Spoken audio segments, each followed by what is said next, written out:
Right. Damagundam forest navy రాడర్‌కి అప్పజెప్పారు. So, ఇప్పుడు మీరు ఇందాకే అన్నారు ముచ్చుకుంద నది అని చెప్పేసి. దాని పుట్టుక ఎక్కడో మీకు తెలిసే ఉంటుంది గదా సార్! మీకు తెలియకుండా అయితే ఉండదు. నేను వెళ్ళొచ్చానండి ఆ! అనంతగిరి హిల్స్‌లో. హ్మ్. ఏ సో, అలాంటిది ఇప్పుడు అంటే ఎంతో మంది మన ఆదివాసులు నివాసం ఉండే ప్లేస్ ఎక్కడది? దామగుండం ఫారెస్ట్. వికారాబాద్‌లో ఉన్నటువంటి అవును. ఫారెస్ట్. సో, దాన్ని ఇప్పుడు నావీ రాడర్‌కి అప్పగించడం పట్ల మీ అభిప్రాయం ఏంటి సార్? ఇది కాదండి. నేను ఒక్కసారి అంటే ఒక్కదాన్నే మనం పాయింట్ ఔట్ చేయటం కాదు. హ్మ్. ఎవరిదన్నా సరే అక్కడ ఆదివాసీల కోసం నిలబడి ఉంటాను.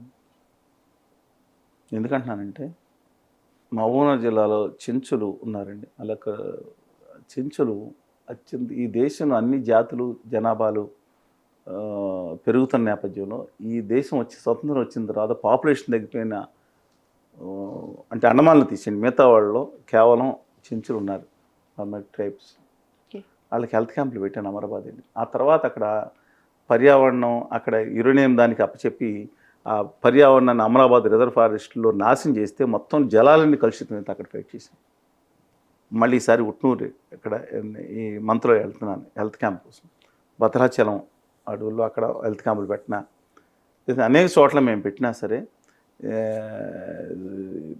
పెదబయలు మంచం పుట్టు అలాగా అనేక శ్రీకాకుళం విశాఖపట్నం విజయనగరం అడవుల్లో హెల్త్ క్యాంపులు అనే చోట్ల హెల్త్ సేవా కేంద్రాలు కూడా పెట్టిన గిరిజనుల పట్ల ఖచ్చితంగా వాళ్ళ యొక్క సంస్కృతి పట్ల ఖచ్చితమైన అభిమానం ఉంది నాకు. ఈ దేశంలో మీలో మాలో ఇక్కడ వీళ్ళలో వాళ్ళు చూసి అందరి మెదడులో కాలుష్యం ప్రవేశించేసింది ఎంతో కొంత.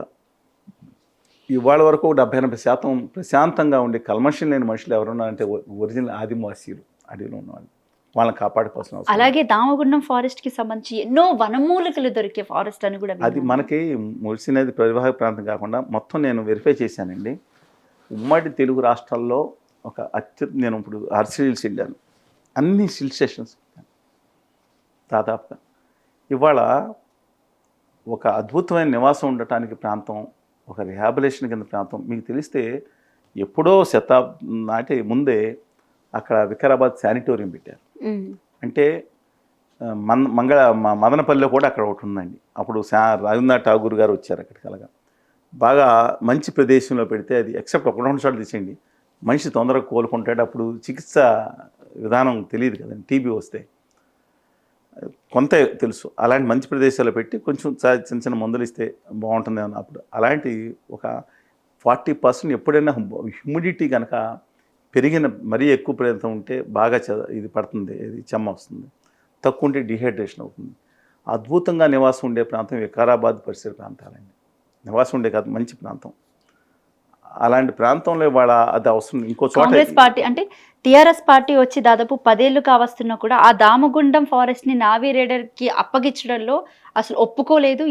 అది యాక్చువల్గా అసలు ఇక్కడ కాదని పెట్టాల్సింది, కోస్టల్ లో ఎక్కడ పెట్టాల్సింది. అవును, అవును. అది దానికోసం అక్కడ పెట్టడం జరిగింది. మిగతా అనేక అసలు ఫారెస్ట్ మిగిలి ఉంది, తక్కువ ఉంది అక్కడ. మీరు చూస్తే డిఫారెస్టేషన్ అయిపోతుంది. అవును, అవును. అందువల్ల బ్యారన్ ల్యాండ్స్ ఉన్న దగ్గర ఇంకో దగ్గర పెడతాం మంచిదని అభిప్రాయం. కాంగ్రెస్ పార్టీ అంటే ఆ ఫారెస్ట్ ని నావీ రైడర్‌కి అప్పగించడంలో మీ అభిప్రాయం ఏంటి అసలు? అది ఖచ్చితంగా అక్కడ సరైన విధానం కాదు. అసలు ఇక్కడ కూడా సరైన విధానం కాదు. అక్కడ గుంటూరులోనే అది దానివల్ల ఉపాధి కల్పన కూడా అయ్యేది కూడా కాదండి. లేదంటే బ్యారన్ ల్యాండ్ ఉన్న దగ్గర పెడితే మంచిది. అలాంటి అద్భుతమైన ప్రదేశంలో అది మంచిది కాదు అని చెప్పి నా అభిప్రాయం.